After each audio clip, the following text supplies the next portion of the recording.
Sivadi. Subscribe the channel and click on the bell icon to receive the notification. Hello students, how are you? Welcome to my YouTube channel Commerce Sivadi. Dear students, now I am going to explain a problem on journal entries. విద్యార్థులారా, చిట్టాబద్దులు అనే అంశం మీద ఒక ప్రశ్న తీసుకుని మీకు చిట్టాబద్దులు ఎలా రాయాలో వివరించబోతున్నాను. ఇంకా మీలో ఎవరైనా కామర్స్ యూట్యూబ్ ఛానల్కు సబ్స్క్రైబ్ కాకపోతే వెంటనే సబ్స్క్రైబ్ అవ్వండి. మరియు ఈ వీడియోని పూర్తిగా చూడండి. పూర్తిగా చూస్తే అసలు చిట్టాబద్దులు ఎందుకు రాయాలి, వ్యాపార వ్యవహారాలు ఏ విధంగా ఉంటాయి, వాటిని ఏ విధంగా మనం విశ్లేషించుకొని చిట్టాబద్దులు రాయాలో మీకు తెలుస్తుంది విద్యార్థులారా. కాబట్టి మొదటి నుండి ఆఖరి వరకు వీడియోని చూడండి. తర్వాత వీడియోని లైక్ చేయండి మరియు మీ మిత్రులకు షేర్ చేయండి. ఇప్పుడు వెంటనే మనం ప్రశ్నలోకి వెళ్దాం.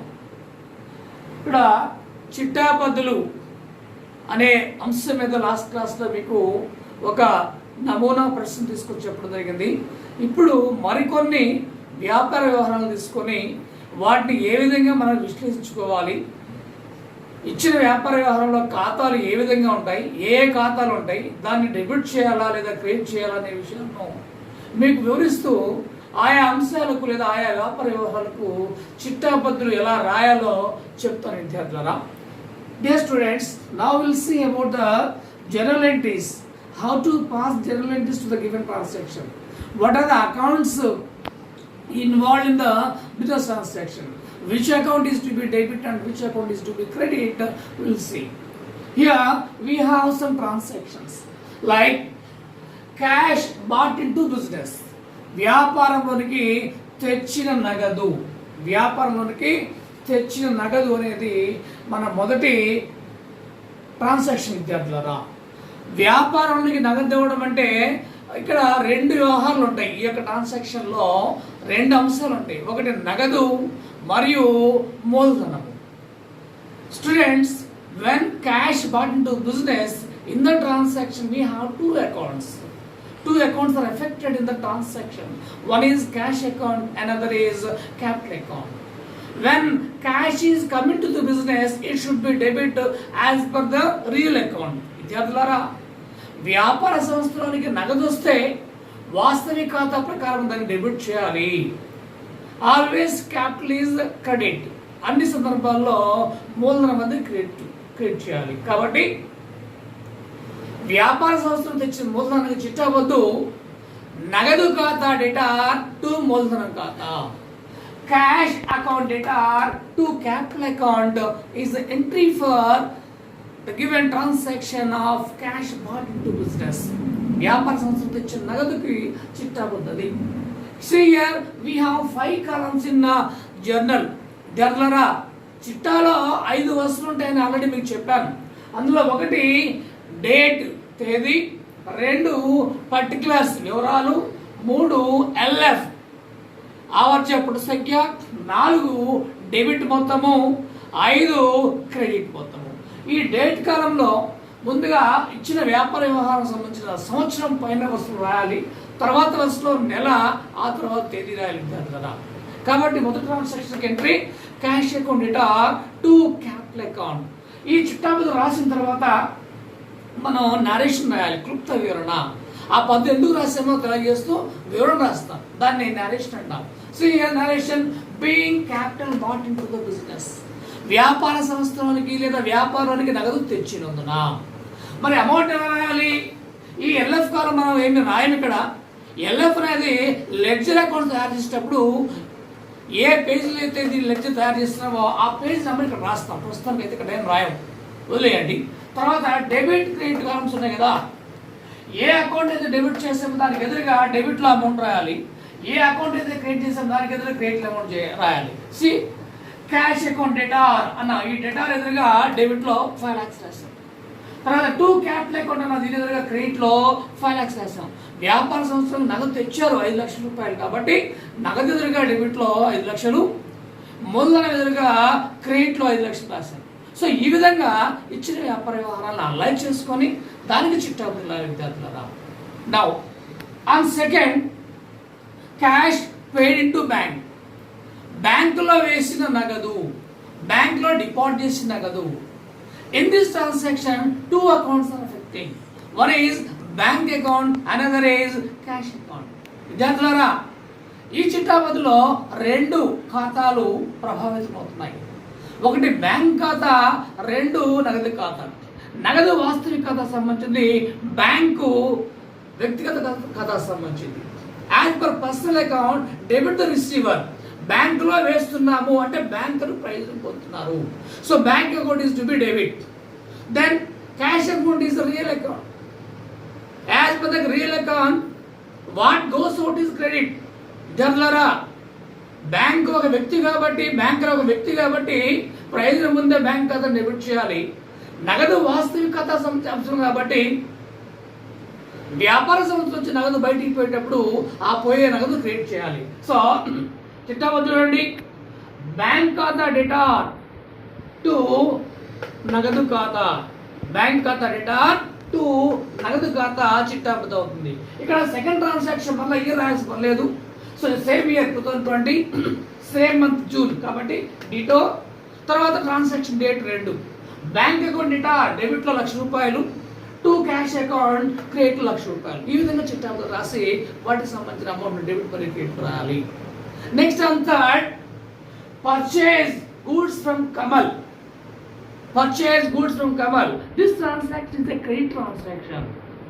In this transaction also we have two accounts. Two accounts are affecting. One is purchase account, another is Kamal account. Kamal account. విద్యార్థులారా, కమల్ నుంచి కొన్న సరుకు, ఇది కమల్ నుంచి అరువు కొన్న సరుకు, ఇది అరువు వ్యవహారము. ఈ చిట్టాబద్దులో కొనుగోళ్లు మరియు కమల్ ఖాతా ఉన్నాయి. విద్యార్థులారా, కొనుగోళ్లు ఎప్పుడు డెబిటే కాబట్టి కొనుగోలు ఖాతా డెటార్. టు కమల్ ఖాతా, కమల్ ఒక వ్యక్తి కాబట్టి ప్రయోజనం కోల్పోతున్నాడు, అతని ఖాతాను క్రియేట్ చేస్తున్నాము. Next and fourth, furniture purchase and cheque given or purchase furniture by cheque. దగ్గర ఫర్నిచర్ కొని ఇచ్చిన చెక్కు. ఫర్నిచర్ అంటే ఆస్తి, చెక్ ఇస్తున్నాం కాబట్టి మన బ్యాంకు నిలవ తగ్గుతుంది లేదా బ్యాంకు ఒప్పరుస్తాము. సో ఆస్తి వస్తుంది కాబట్టి వాస్తవిక ఖాతా ప్రకారం ఫర్నిచర్ని డెబిట్ చేయాలి. బ్యాంకు ద్వారా ఇస్తున్నాం కాబట్టి బ్యాంకు నగదు కోల్పోతున్నాడు లేదా బ్యాంక్ బ్యాలెన్స్ తగ్గుతుంది కాబట్టి బ్యాంకర్ ఖాతాను క్రియేట్ చేయాలి. So entry furniture account data to bank account, furniture ఖాతా డేటా టు బ్యాంక్ ఖాతా. ఫర్నిచర్ వస్తుంది కాబట్టి డెబిట్ చేయాలి, బ్యాంకు నిల్వ తగ్గుతుంది కాబట్టి క్రియేట్ చేయాలి. సో ఫర్నిచర్ అకౌంట్ డేటా డెబిట్లో 25,000, టు బ్యాంక్ అకౌంట్ క్రెడిట్లో 25,000. Next on fifth, cash paid to Kamal 49,000 for full settlement of his account.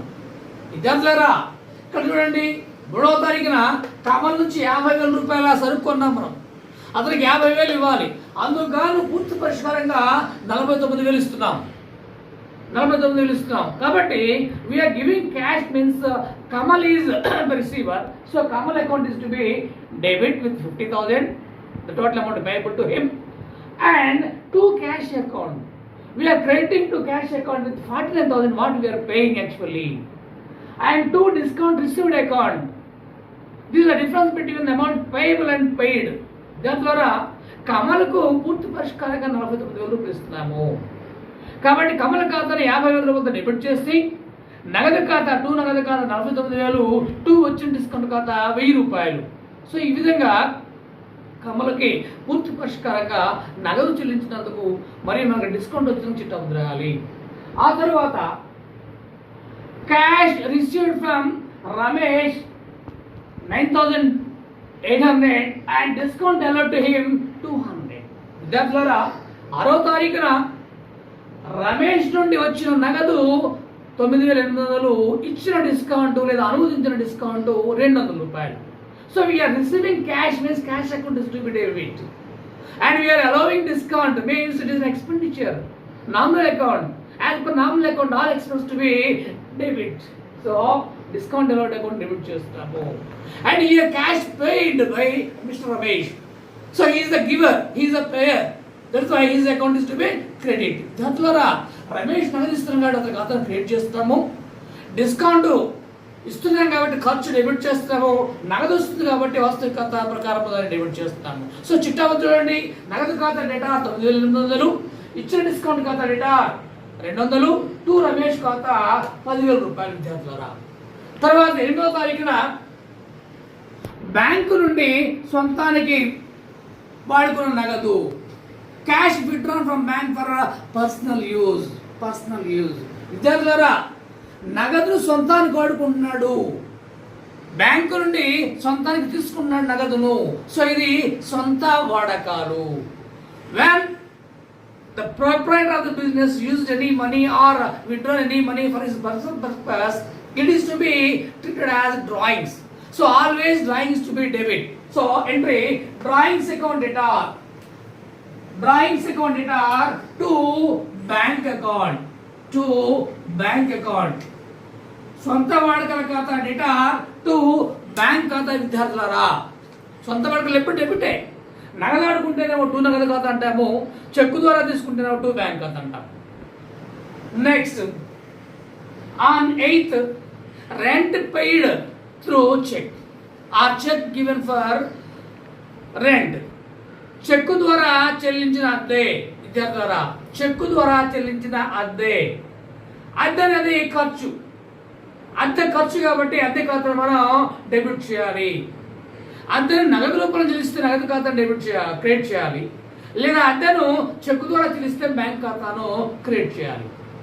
Students, when we paid rent through check, then bank account is to be credit. When we paid or if we paid rent by cash, then cash account is to be credit. And always rent is to be debit, dear students. Why? Because rent is an expenditure. All expense to be debit as per the nominal account. It is expenditure, so it is belonging to nominal account. As per the rule of nominal account, all expense and loss are to be debit. So our entry is rent account data to bank account 20,000. చెక్కు ద్వారా చెల్లించిన అద్దె 20,000 రూపాయలు విద్యార్థులారా. కాబట్టి అద్దె ఖాతా data to bank ఖాతా 20,000 రూపాయలు. Narration being rent paid through check.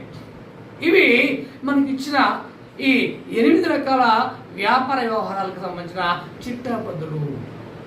ఏ ప్రశ్నకైనా మీరు చేయవలసిన విధానం ఏంటంటే, ముందుగా ఇచ్చిన వ్యాపార వ్యవహారం ఏంటో చూడండి, ఆ వ్యాపార వ్యవహారంలో ఉన్న ఖాతాలు ఏంటో చూడండి. అది నామమాత్రపు ఖాతానా, వాస్తవిక ఖాతానా, లేకుంటే వ్యక్తిగతనా చూడండి. అది వాస్తవిక ఖాతా అనుకోండి, ఆస్తులన్నీ వాస్తవిక ఖాతా, వ్యక్తులు లేదా సంస్థలు వ్యక్తిగత ఖాతాలు, ఖర్చులు నష్టాలు లాభాలు ఆదాయాలు నామమాత్ర ఖాతావి. మనకిచ్చిన ట్రాన్సాక్షన్లో వ్యక్తిగత ఖాతా ఉంటే ఆయన ప్రయోజనం పొందుతున్నాడా ప్రయోజనం ఇస్తున్నాడా చూడండి. ప్రయోజనం పొందితే అతని ఖాతాను డెబిట్ చేయాలి, ప్రయోజనం కోల్పోతే అతని ఖాతాను క్రియేట్ చేయాలి. మనకిచ్చిన ట్రాన్సాక్షన్లో వాస్తవిక ఖాతా అంశం ఉంటే, ఆస్తులు ఉంటే ఆస్తి మనకు వస్తుందా ఆస్తి పోతుందా చూడండి. ఆస్తి వస్తేనేమో డెబిట్ చేయండి, ఆస్తి పోతే క్రియేట్ చేయండి. అదేవిధంగా మనకి ఇచ్చిన వ్యాపార వ్యవహారంలో ఖర్చులు ఉన్నాయా ఆదాయాలు ఉన్నాయా, లాభాలు ఉన్నాయా నష్టాలు ఉన్నాయా చూడండి. ఆ ఇచ్చిన ట్రాన్సాక్షన్లో ఖర్చు లేదా నష్టం ఉంటే వాటిని డెబిట్ చేయండి, ఆదాయము లేదా లాభం ఉంటే వాటిని క్రియేట్ చేయండి విద్యార్థులారా. Dear students, before passing journal entries you have to check the accounts involved or affected in the given transactions. If personal account is affecting, see whether he is giving or receiving. If he is a giver, his account is to be credit. If he is a receiver, his account is to be debit. And see if the real account transactions are affecting. Real account transaction means all assets. When asset come into the business, give debit to the asset account. When asset is going outside, give credit to the particular asset account. And see whether nominal accounts are affecting in the transaction. Nominal account means expense and losses or incomes and gains. If in the given transaction expenditure is there, then expenditure account is to be debit. If in the given transaction, if you have any income, that income account is to be credited by the students. So before passing journal entry to the given transaction, first of all, you should remember all these points in your mind. Analyze which accounts are involved in the transaction or affecting the transaction. Based on that, pass the right journal entry to the given transaction, dear students. విద్యార్థులారా, ఈ విధంగా మీకు ప్రశ్నలో ఇచ్చిన వ్యాపార వ్యవహారాలని విశ్లేషించుకొని అందులో ఉన్న ఖాతాలని చూసి అవి డెబిట్ చేయాలా లేదా క్రెడిట్ చేయాలా అని విశ్లేషణ చేసుకొని మీరు చిట్టాపద్దు రాస్తే తప్పకుండా అన్ని చిట్టాపద్దులకు లేదా అన్ని వ్యాపార వ్యవహారాలని మీరు దృష్టిలో పెట్టుకొని ఆయా చిట్టాపద్దులు రాసినట్లయితే అవన్నీ కరెక్ట్ అయ్యే అవకాశం ఉంటుంది. రాబోయే క్లాస్లో మరొక మంచి టాపిక్తో మీ ముందుకు వస్తాను. అప్పటి వరకు మన ఛానల్లో ఉన్న వివిధ ప్రశ్నలు మరియు వివిధ వీడియోలు మీరు చూస్తూ వచ్చే క్లాస్కి సిద్ధమవుతుంది అందరూ బాగా చేస్తూ ముగిస్తున్నాను.